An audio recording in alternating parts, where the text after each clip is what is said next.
বুয়েট শিক্ষার্থী আবরার ফাহাদের পরিবারকে কেন 10 কোটি টাকা ক্ষতিপূরণ দেয়া হবে না জানতে চেয়ে রুল জারি করেছেন হাইকোর্ট।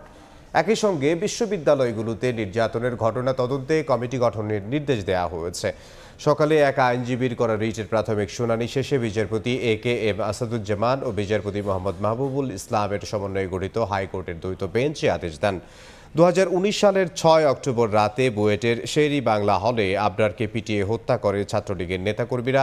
এ ঘটনায় 2021 সালের 8 ডিসেম্বর আবরার ফাহাদ হত্যা মামলায় 20 জনকে মৃত্যুদণ্ড এবং 5 জনের যাবজ্জীবন কারাদণ্ড দেন আদালত।